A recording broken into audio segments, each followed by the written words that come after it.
Welcome back to America's Pal. I'm your host, Darren White. This is the #1 rated podcast being recorded in my man cave. You can find us everywhere podcasts like to hang out. That is Spotify, iHeart, Apple. Find us on YouTube, Rumble. Website is americaspal.com. Contact me directly there at darren@americaspal.com. That's DARREN at americaspal.com.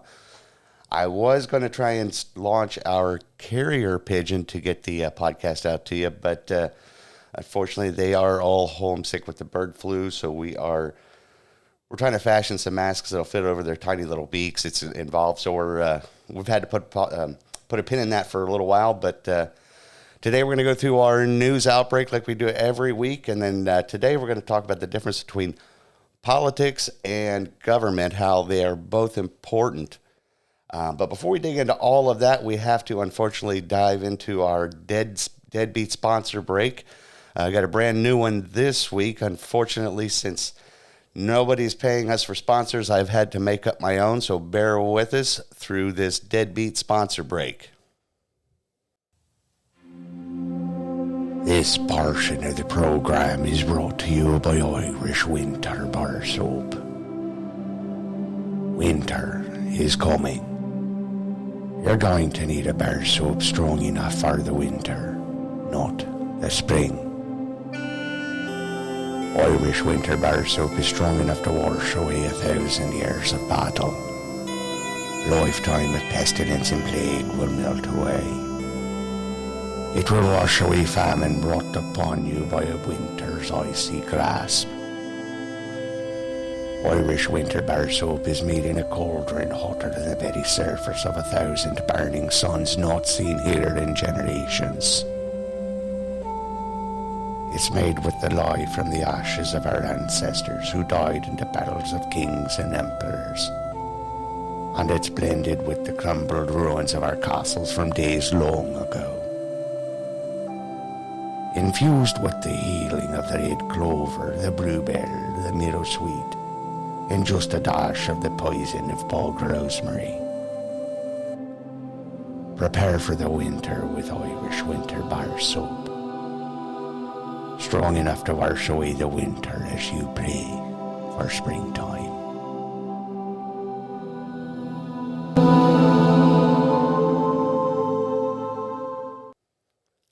And welcome back. Today we're going to jump into this week's version of the news outbreak. So let me explain. There is no time. Let me sum up.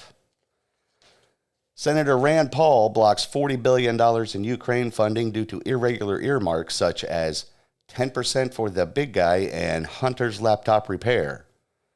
In continuing response to the potential reversal of Roe v. Wade, Press Secretary Karine Jean-Pierre says, quote, "We see your abortion shortage and we raise you one baby formula shortage," end quote. Goldman Sachs senior chairman, woman, he, she, they person says that recession is a high risk factor, but not to worry because it's sure to be a transitory recession. Fed Chair Jerome Powell addresses the issue of the not so transitory inflation by saying that they have a plan.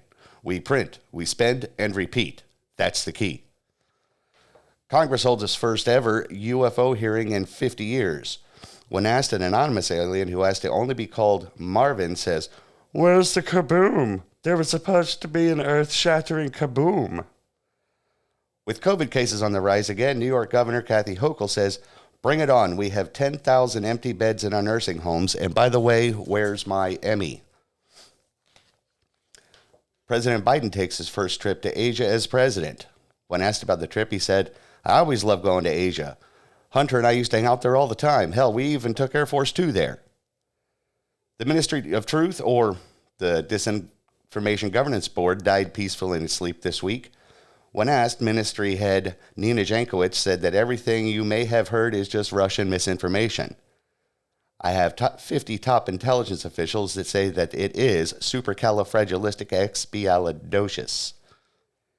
In response to the demise of the Disinformation Governance Board, Homeland Security Secretary Alejandro Mayorkas stated that, in fact, it was information itself that crushed the brand new department, established to tell the public what was true and what is Russia. 37 million birds affected by the bird flu outbreak. When asked, Dr. Fauci said, "We are working diligently around the clock to fit the birds with masks and ventilators until the Pfizer vaccine can get into the wings of the 26 billion chickens worldwide." San Francisco Archbishop Salvatore Cordileone has barred Nancy Pelosi from taking Holy Communion due to her pro-abortion stance. Nancy Pelosi states that this is a sacrifice that she's willing to make for the children. This just in, if you still have your Ukraine season decorations up, it's time to pack them away with your COVID season decorations as we move into monkeypox season. Keep those COVID season decorations handy, though. Rumor has it we're going right back to COVID season just in time for the midterm election season. A federal judge blocks Biden's bid to end Title 42, thus allowing the CDC to maintain control of their bureaucratic control of the federal government's immigration policy. And that sums up our week's weekly news outbreak. Take a quick break. One more deadbeat sponsor before we get into today's topic.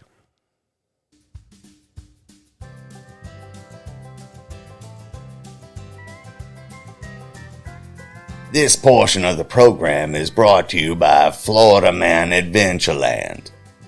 If you're a Central Florida native and you're tired of all the theme parks built for the out-of-towners, then Florida Man Adventureland is the place for you. It's a theme park built for the Florida man, by the Florida man. If you think swimming with the dolphins is for chumps and you can swim with the alligators at the Florida Man Lagoon, fully stocked with gators big enough to take more than $1 worth of hamburger off of you. If you dabble in off-label chemistry, then be sure to experience our immersive Stump the Dentist experiment. If firearms suit your fancy, then check out the Florida Man Shooting Emporium. You can take a shot at a wild pig or of a rival gang from our authentic 1996 Chevrolet Impala. Forget all those butterfly encounters. We got a mosquito encounter that will knock your socks off. When you get a path for thirst and a path for hunger, then don't miss out on our bath salt buffet. It will expand your mind. The mouse might have a Chewbacca, but we got our very own skunk ape experience. Try to find him just after our lunch at the bath salt buffet. Don't waste time with a mouse, the whale, or a Hulk. Jumpstart your pickup and get down with us at the Florida Man Adventureland, located just east of East Orlando.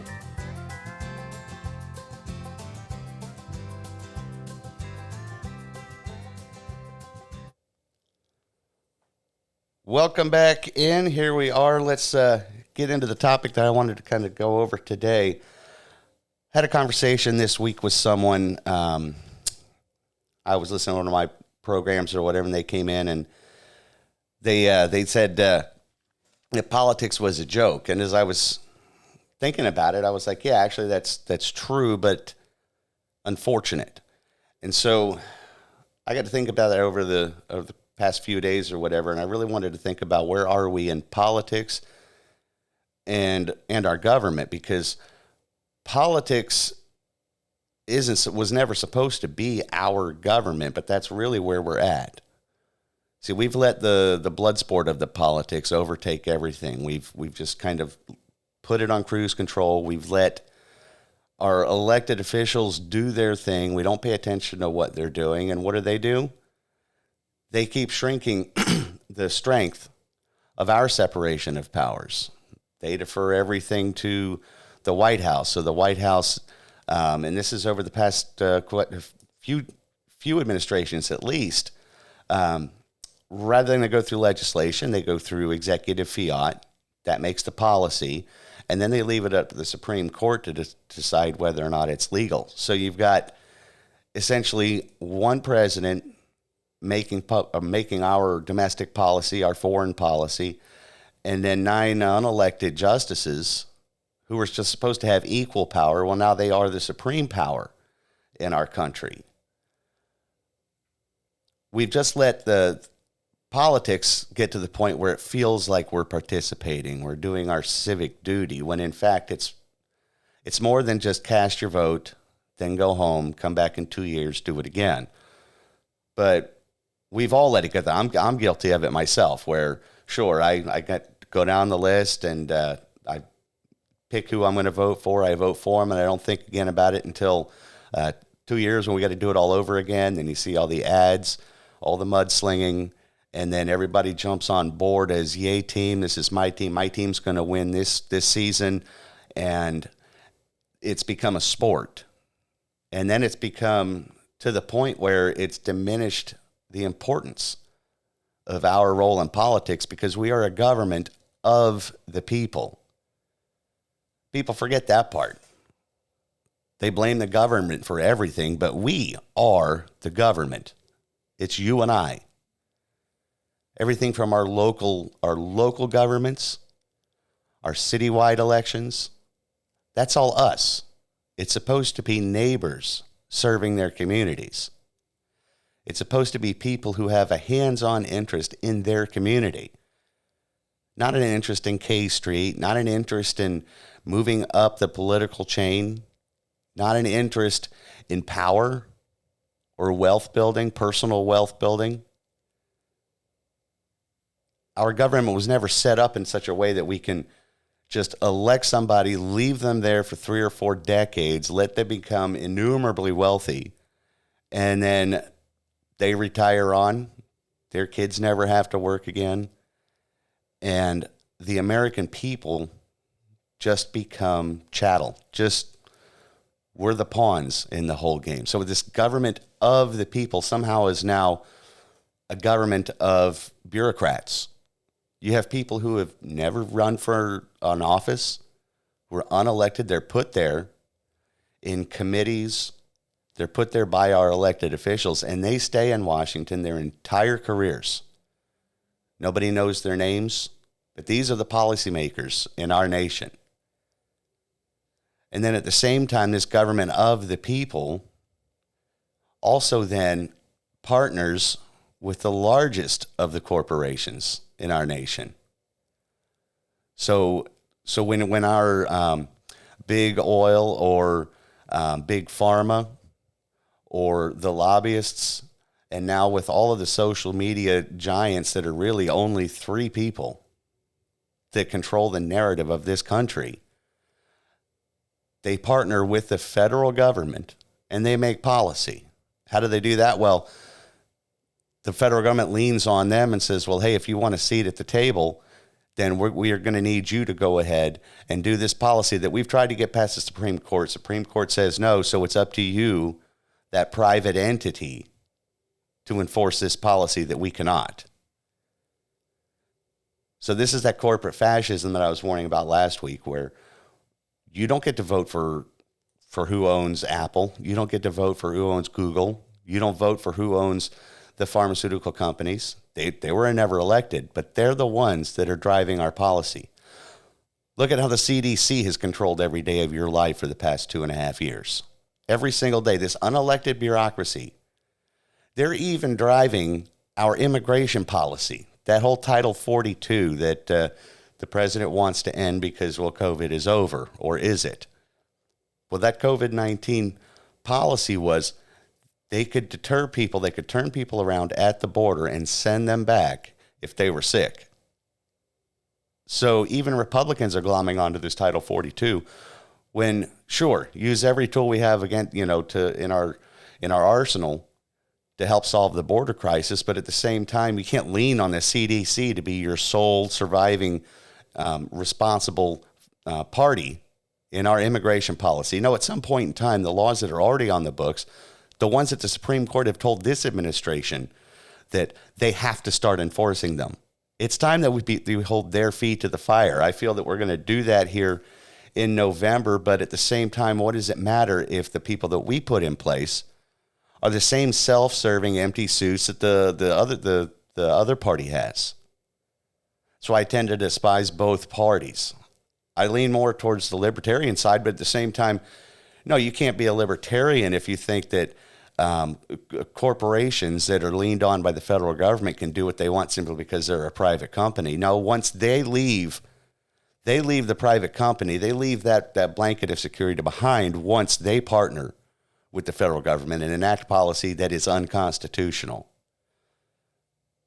So both parties, it won't do any good. So this is where I think that people really do feel that the politics itself is a joke. But the problem is politics isn't policy. It's only part of it. But we focus so much just on the politics of everything.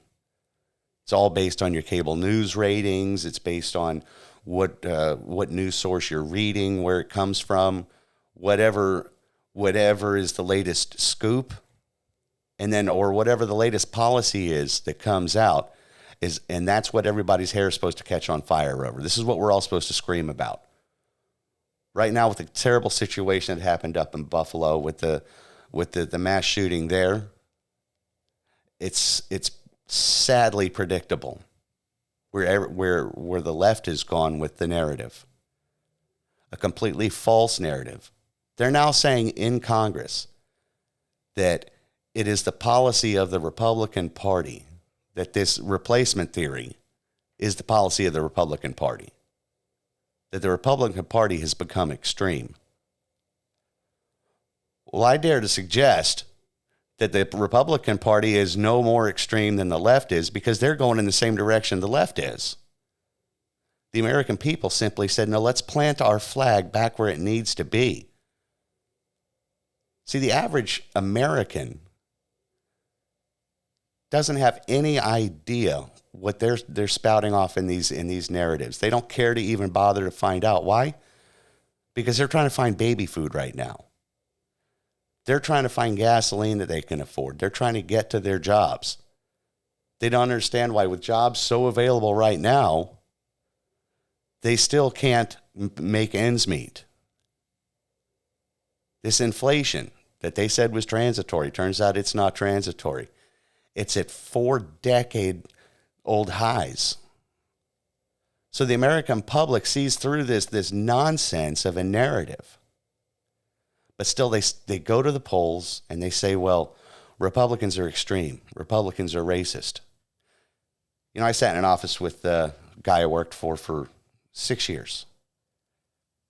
He and I couldn't be more diametrically opposed as far as our policies, our political views, our stance on faith, my stance on my personal faith, my walk with God, where he's a proud atheist and then mocks Christians.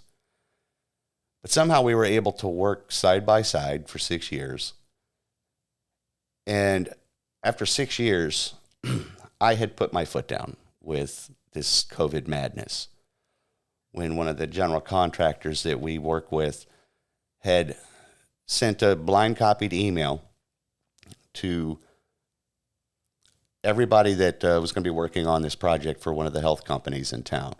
And in that email, he said that their policy was, and this is that unelected policy, this mandate that the Supreme Court said was unconstitutional, but because that particular health industry was receiving government funding, they could enforce this vaccine mandate. Well, I had chosen, based on my risk reward, my own personal risk analysis that I had done, that I didn't need it.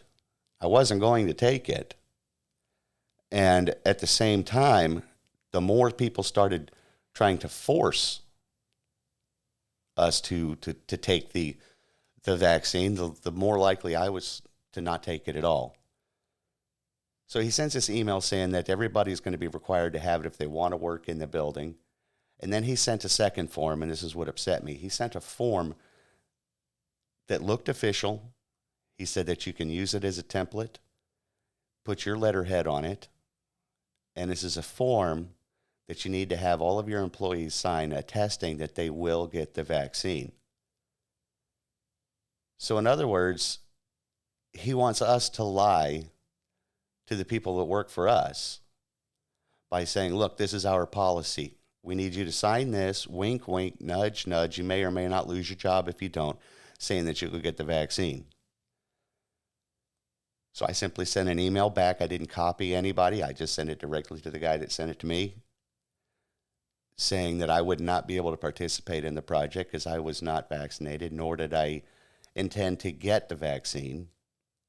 And I, in good conscience, couldn't recommend that anybody else get it either because I was not their doctor. That's all I said. I sent that back to him, and about an hour and a half later, I got a whole flurry of emails from everybody in his company. They had copied everybody in our company with my response. So I ended up called into the office. So anyway, hour and a half long conversation with the boss about where we stand. He was not thrilled. He said I spoke for the company. I really probably should have worded it in a way that said that I'm speaking for myself.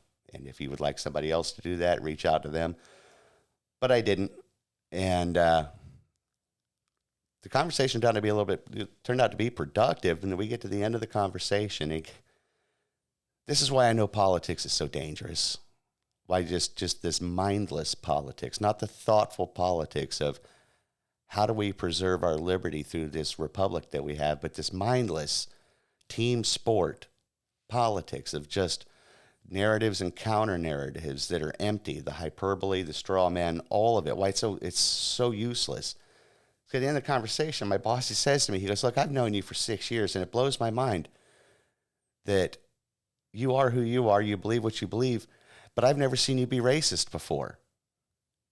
And I looked at him like he had a third eye in the middle of his forehead. I'm like, because I'm not a racist.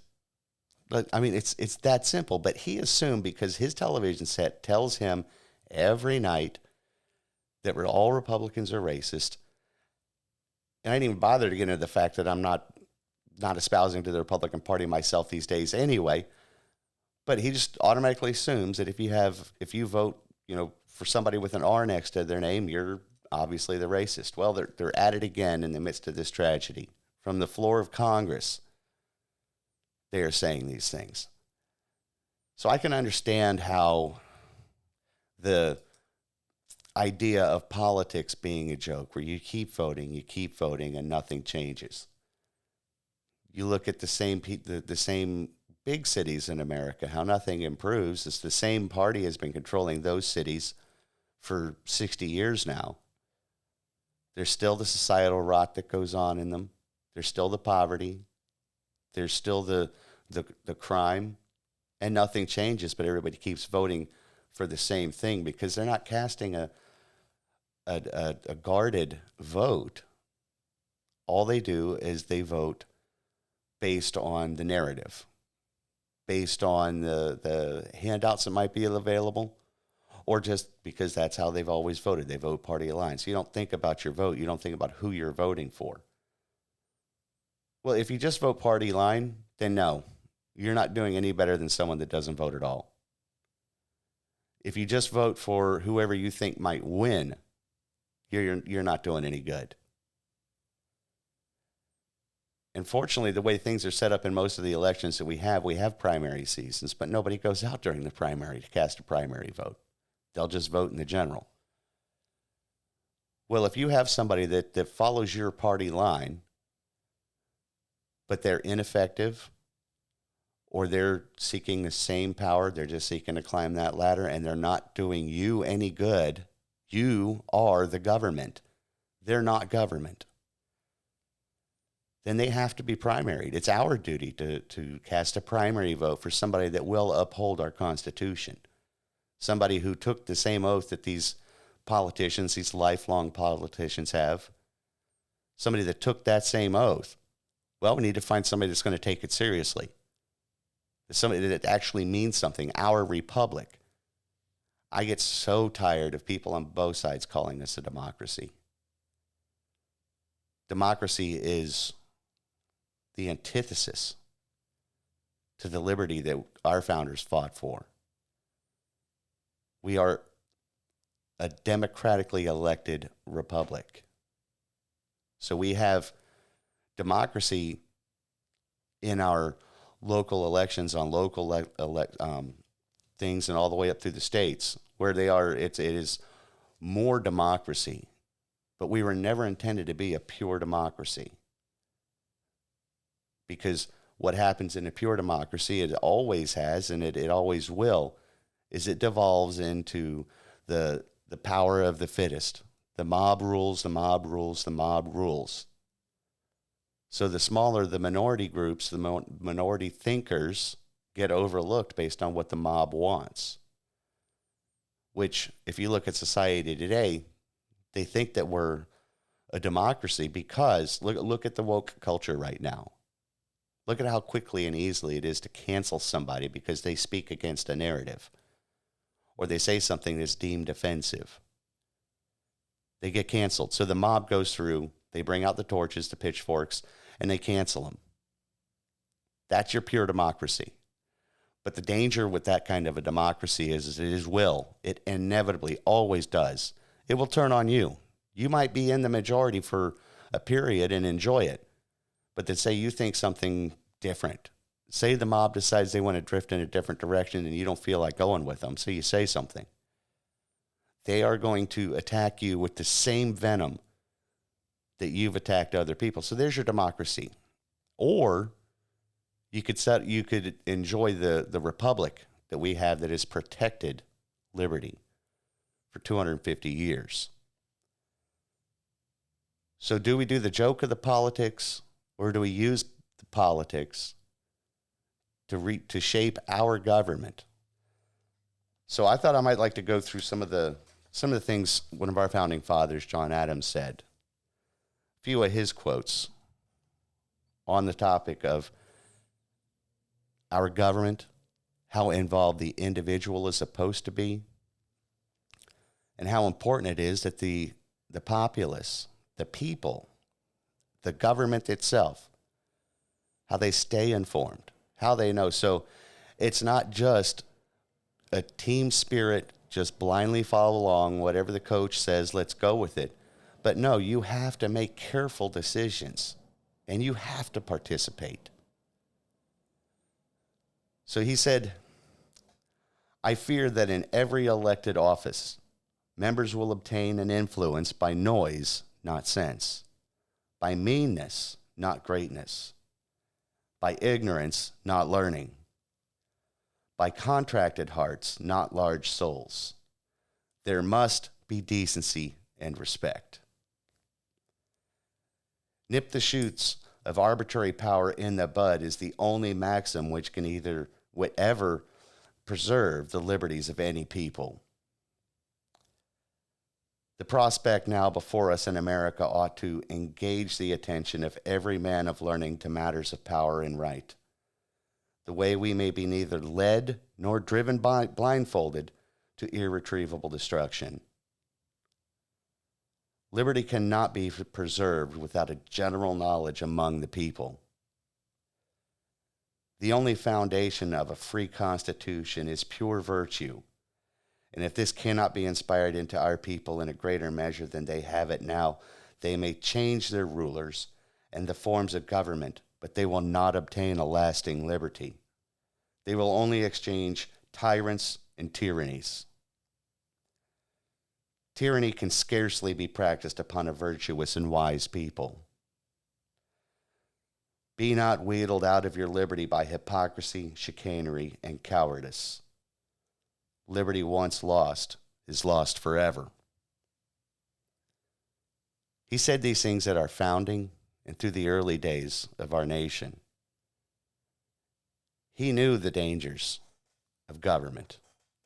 He knew what they had fought for.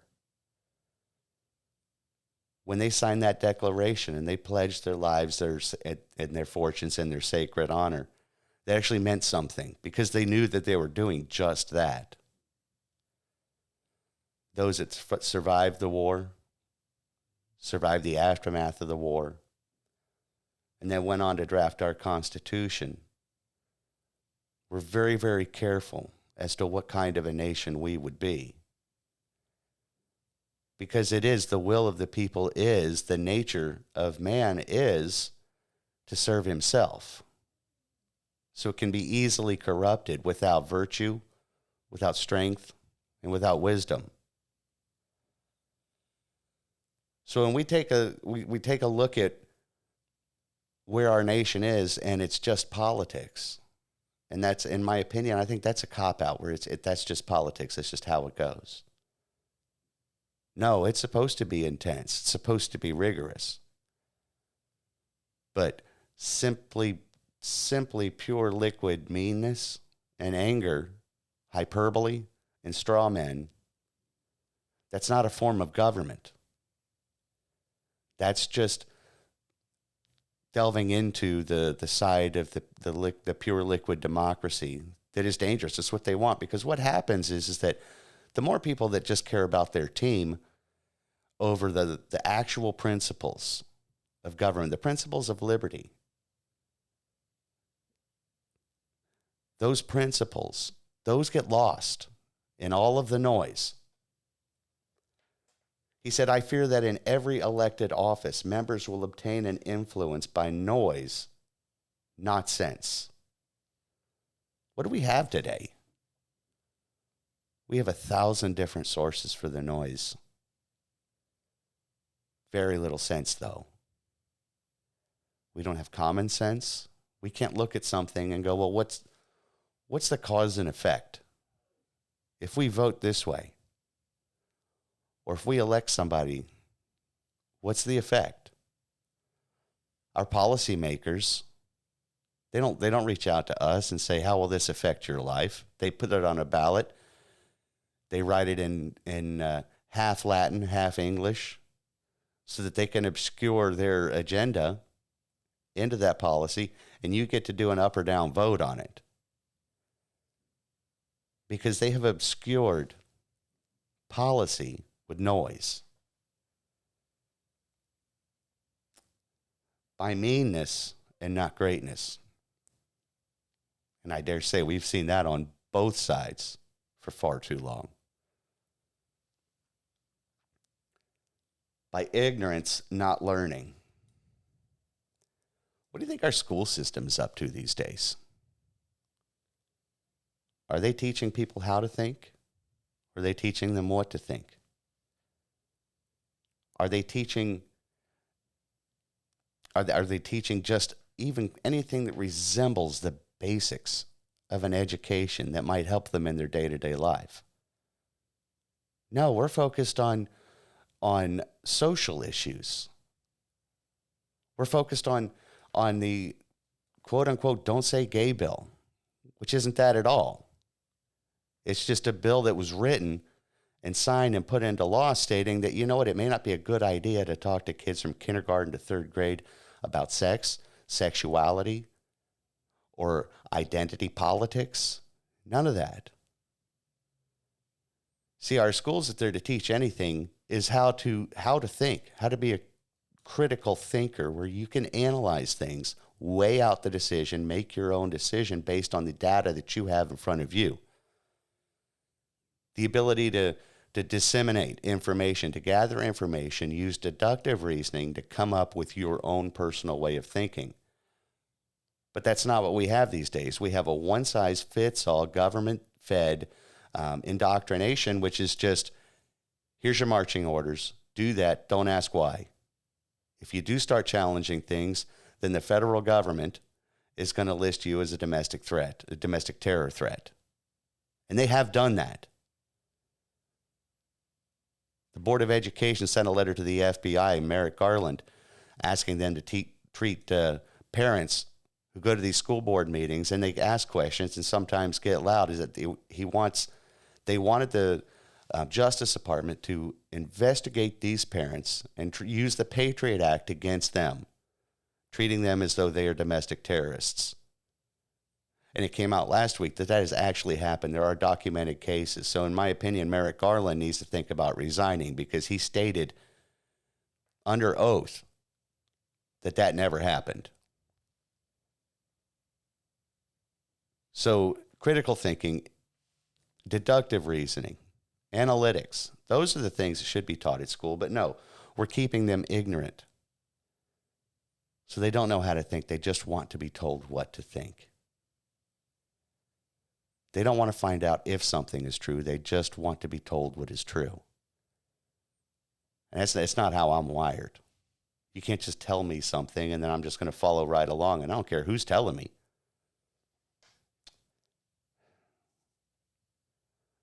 But Adams warned he's to nip the shoots of arbitrary power in the bud. It's the only way to preserve the liberties of the people. What's an arbitrary power? Well, it's one that's you don't get a choice in. It is what it is. These are those unelected bureaucrats. Think of the arbitrary power that Anthony Fauci has had for 2.5 years. The rock star level that he's had. He can say anything, and people will do it just because it's him. And I'm sorry, when somebody says, I am science, questioning me is questioning science itself. He says this. He says it with impunity.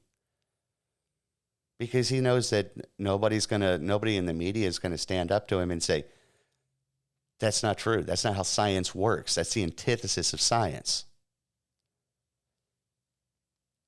So the CDC has been a key example. I think it's opened a lot of people's eyes as to the arbitrary nature of our government these days. But why is it so arbitrary? We handed it to them. We handed it over. We quit paying attention. We got involved in the ratings, the blood sport. We got wrapped up in all of the narratives, the salacious nature of politics, without doing our due diligence of being informed, of using the wisdom that God gave us to protect the rights that we have. Think of the arbitrary nature of the Patriot Act. And when did that happen? When did that policy come into effect? Patriot Act was signed into law just after 9/11, one of the darkest days in American history, and I don't care what else they try and compare it to. And it was a time when Americans felt vulnerable and they felt weak. We just been punched in the mouth. 3,000 Americans died in one day on that, when the towers went down. And as I've said in the past, the American people said we have to do something. Doesn't matter what it is as long as we're doing something. And the war complex was more than happy to oblige. So we get the Patriot Act. Your Fourth Amendment disappeared inside that Patriot Act. And nobody batted an eye. I didn't even think about it. But then as the years have gone, 20 years, we look back, and the Fourth Amendment, that illegal search and seizure, that right to privacy, it's enshrined in our very Bill of Rights, is all but gone. And some people will call Edward Snowden a patriot, others a traitor. But back when he revealed what the NSA was doing with your information, collecting every phone call, all of the data, and storing it, and combing through it at times, invading your privacy.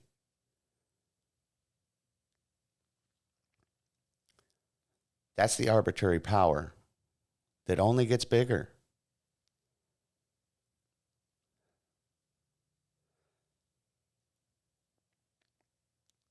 See, he says liberty can't be preserved without a general knowledge among the people. Why does it take so long for a Freedom of Information Act request to be granted? See, sunlight on a lot of things going on in our capital in Washington, D.C. would change how they behave in Washington. I think a little more sunlight on where their personal finances, how they enrich themselves so effortlessly after decades of being what they like to call civil servants. So yeah, politics is a joke, but we've let it become the joke. But unfortunately, the joke is on us. We've become a caricature of liberty. It's a punchline. And you play right along. We all do. We're going to take a quick Deadbeat sponsor break, then wrap things up. So hang tight with us through this final Deadbeat sponsor break, and we'll go into our closing.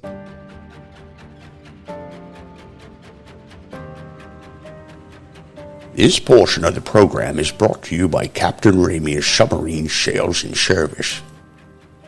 Are you in the market for a Typhoon-class submarine? Does your current submarine need a little sprucing up before nuclear war season? Does your submarine lack the pizzazz your neighboring superpower submarines have? Have you recently acquired a super secret submarine and are looking to make some extra rubles or dollars? If you answered yes to any of these questions, then Captain Ramia's Submarine Sales and Service is the place for you.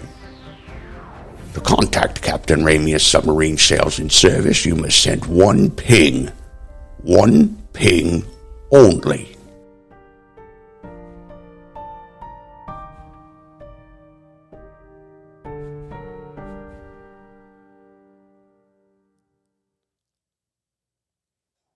Welcome back. That's going to wrap things up for this week. But I just want to leave you with a thought, one final thought from John Adams. And I hope that you remember this throughout the week. Be not wheedled out of your liberty by hypocrisy, chicanery, and cowardice. Because liberty once lost is lost forever.